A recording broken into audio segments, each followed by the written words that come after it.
आज हम बात करेंगे S57 रिक्वेस्ट को लेके। जो ऑस्ट्रेलिया में कुछ स्टूडेंट्स को S57 रिक्वेस्ट आ रही है उसका क्या मतलब है और स्टूडेंट्स को उस केस में क्या करना चाहिए, वो सारा मैं आपको इस वीडियो में बताऊंगा। Bells Overseas, the sound of your future. Hello everyone, मैं कपिल भाटिया बेल्स ओवरसीज से। बेल्स ओवरसीज से आप अपनी किसी भी कंट्री की स्टडी वीज़ा असेसमेंट 6292062920 पे कॉल करके स्टार्ट कर सकते हैं। तो ऑस्ट्रेलिया से कुछ स्टूडेंट्स को S57 रिक्वेस्ट आ रही है। वो मेजरली क्यों आ रही है? क्योंकि कुछ स्टूडेंट्स का जो अक्टूबर इनटेक था वो निकल चुका है। अगर उनका निकल गया है तो उन्होंने नेक्स्ट इनटेक के लिए अगर अपनी COE नहीं, अगर आपने अपडेट की हुई है, एम्बेसी को, हाई कमीशन को नहीं भेजी हुई है, उस केस में आपको रिक्वेस्ट आती है S57 की। कुछ केसेस में वो आपको अपॉर्चुनिटी देते हैं।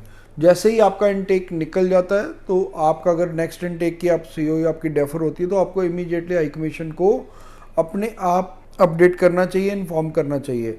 अगर फिर भी किसी स्टूडेंट्स की नहीं है, उसकी S57 रिक्वेस्ट आई है, तो आप इमीडिएटली अपनी COE उनको अपडेट कर दीजिए। दूसरा, वो S57 रिक्वेस्ट भेजते हैं मेजरली अगर उनको, आपको हाई कमीशन को डाउट होता है कि आपका एकेडमिक्स में से कुछ उनको डाउट है, या आपके इंग्लिश प्रोफिशिएंसी को लेके या एक्सपीरियंस को लेके।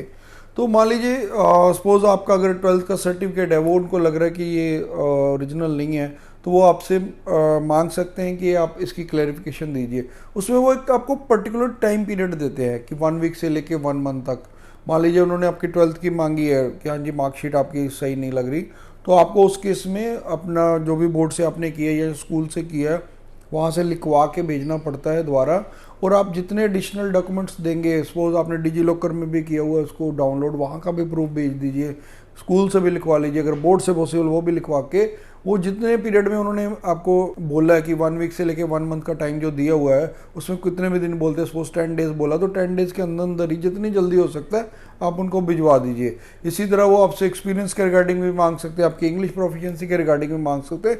हाँ, ये जरूर है कि आप जितने डॉक्यूमेंटेशन आप उनको, जितने प्रूफ्स ज़्यादा देंगे उतना ही आपके लिए बेटर रहेगा, उतनी आपकी वीज़ा चांसेस बढ़ जाएंगे।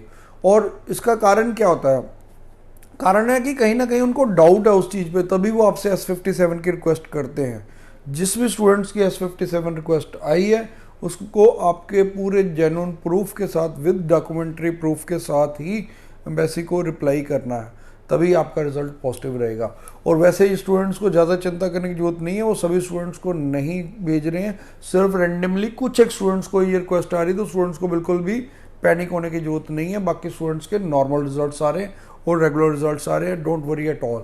फिर भी अगर आपका कोई क्वेश्चन है, क्वेरी है, तो आप नीचे कमेंट कर सकते हैं, हम हर कमेंट का आपको रिप्लाई करते हैं। Thanks for watching. Bells Overseas, the sound of your future.